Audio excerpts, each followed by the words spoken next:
Cool. Are we ready? Yeah, I think. All right. So, a famous quote somewhere I read where the best films a director can make are the ones that they are most passionate about, the ones that are on a subject they're most passionate about. And I figured, I would like to make a film on a subject that is near and dear to my heart, and that is mental health. Suicide has affected me in my life, and I'd be lying if I said it didn't. I've had a close friend of mine in high school who, almost committed suicide himself, and I've thought about it myself, honestly, and it's a big problem with young adults now. And so I set out to make this documentary because I wanted to help those young adults, those teenagers who are struggling, who don't feel like they have anywhere to go. And maybe, somehow, they can watch this film and feel like maybe everything's okay. Because I know when I was struggling and when I was dealing with my mental health, I wish I'd seen a film like this. The reason it's called The Brave Generation is because you have to be brave to speak about mental health. Anybody who speaks about it, anybody who talks about it, whether that be a family member to family member, whether that be close friend to close friend, boyfriend to girlfriend, whatever, it takes some bravery. It really does. And the title of this film is perfect for me because I think it truly is, and we are, the brave generation.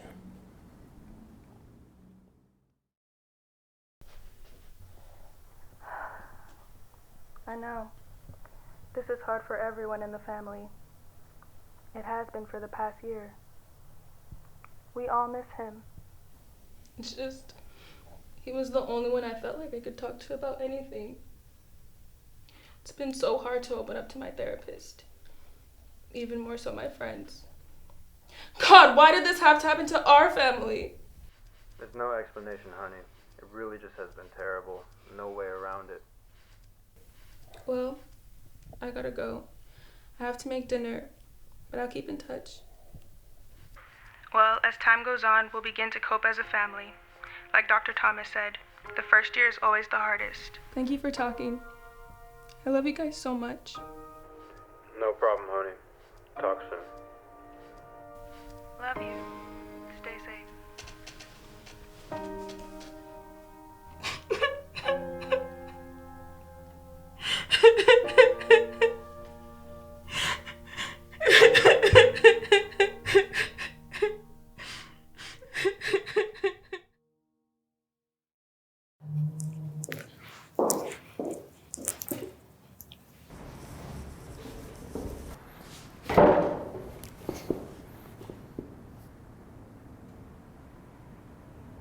Start off, just tell me about yourself, your age, where you're from, and some things you're into. So, my name is Skyly Buckles-Hall. So I'm 20.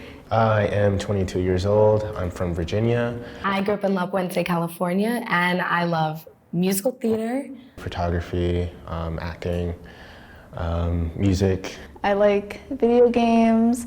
I've been cooking recently. I love watching TV, and I love writing. Pretty much anything to do with the arts, honestly. And a nice show on Netflix is always a bop. How do you think society's perception of mental health has changed over the years?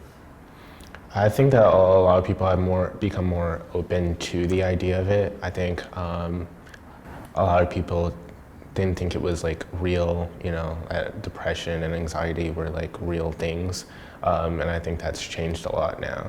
I think that mental health has definitely become more of an issue that people are comfortable talking about, especially in the past, thinking that it was all in your head or anything. But I think it's been perceived almost closer to a similar level of like physical illness. I think that it's definitely a conversation more people are willing to have now. I feel like people used to just really discredit it and be like, someone's got the old gloomies, where now people are able to acknowledge the fact that, hey, maybe these things happen like for a reason, and it's not a conversation people are afraid to have anymore.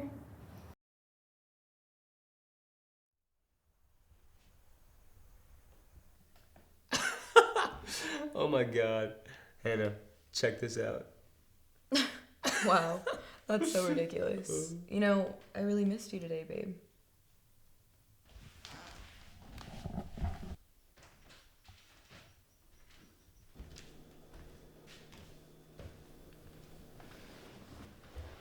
Is she okay? She looked kind of sad. I don't know. I'm not all around that much with school and my job. We barely talk. Huh.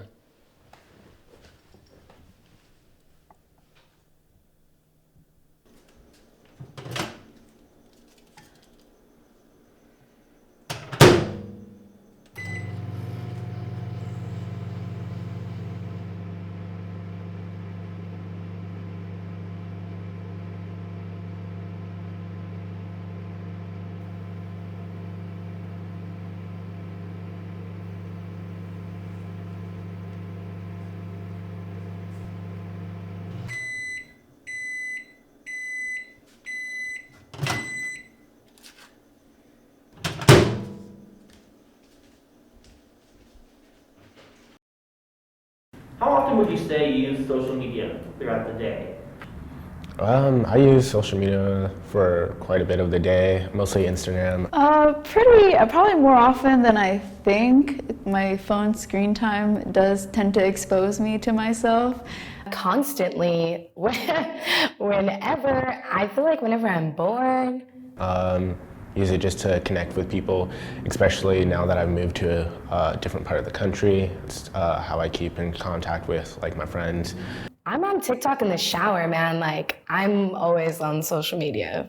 Why do you find yourself using it so much? Or in other cases, I guess, not so much? Usually when I don't use it, I'm typically occupied with other things, so other hobbies, or if I'm with people, or that usually has my full attention. But when I do use it, like in the morning and at night especially, it's usually because I either can't sleep or it's entertaining, or I kind of just get stuck in the scroll and kind of don't want to do anything else.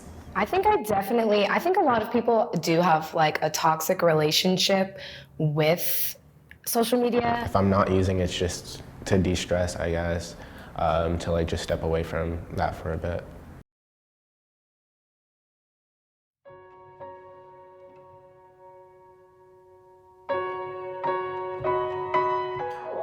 Would you say you have feelings of loneliness in a given week? I live alone with my cat, so I definitely pretty generally feel lonely. I wouldn't say insanely often, but I feel like in moments of stillness, like when I'm not occupied, I'm like I feel pretty lonely then. And lately, I haven't been feeling lonely as much, but there were times where I used to feel like lonely a lot, like during the week, especially like being away from my family, I guess. And do you believe social media emphasizes those feelings? Just seeing people together, especially like during this time with the pandemic and me being alone during the time, that was hard to see people together on social media. Now, I don't know, things have gotten a lot better for me lately now that I am on the path that I want to be on. For example, I had this friend group and they weren't being good friends. So they would go out all the time and not invite me. And one day I was like, dang, this makes me feel sad. So I just unfollowed all of them. But I know that's a really direct approach, and that's because I'm a really direct person, and that for some reason people feel like they can't unfollow people they know on social media without it being awkward. So there's definitely a social stigma about it then, but to me, life's too short. Why am I gonna scroll down Instagram feeling sad if I can I have enough in my regular life to make me feel sad, so.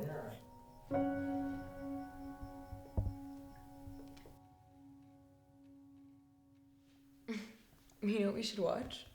Pretty in Pink. Classic 80s film. I guess. Sure. Hey, Anna. Why don't we invite Cassandra to watch the movie with us? Why? I thought it was just me and you tonight, babe. It's just Cassandra looked like she was really upset. Here, why don't we just go check in on her? I guess. Sure. Let's go. I want to know, what would you like young adults and college students to know about suicide? I don't know. It's kind of a rough thing for me to answer right now, but I guess like people that you don't even expect to feel or think the thoughts of suicide, it's like very likely that they could also be having those thoughts, and it's not something that should be as taboo as it is to talk about. So what would essentially be, something you would want to tell someone about it? That,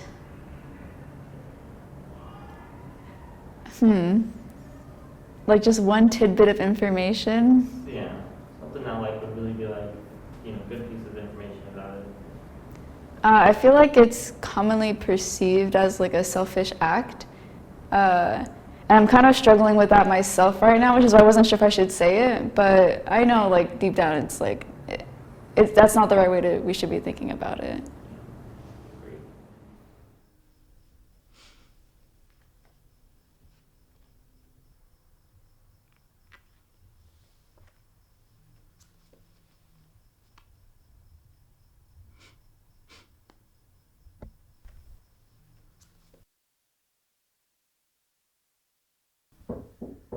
Huh?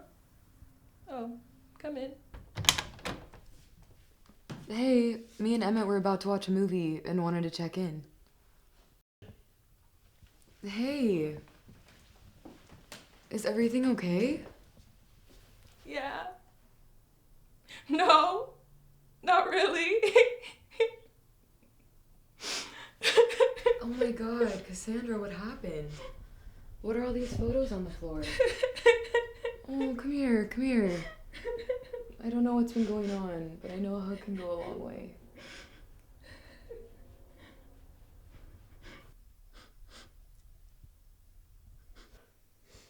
I'm here for you, Cassandra. I hope you know that. I know I haven't been around all that much. I haven't really been a good roommate. No, you're fine. Really. No, I think I'd like to get to know my sister a little better.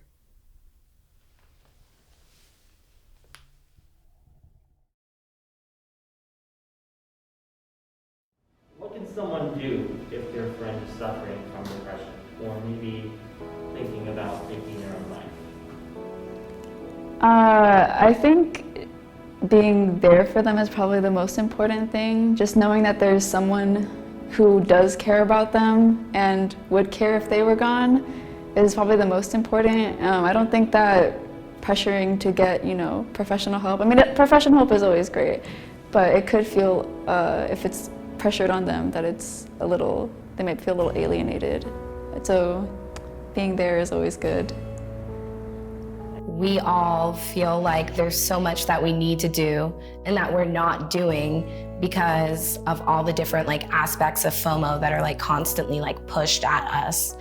And people don't think of it as a big picture. They just see this is what that person's doing, so why aren't I doing it? And this is what these people are doing, so why aren't I doing it? For me personally, the best thing is to try to be empathetic with them, not necessarily tell them to think happy thoughts or be positive, because I don't think that necessarily helps. I think it kind of worsens it. I think that you should be empathetic and understand where they're coming from. That way, I think you can help them better.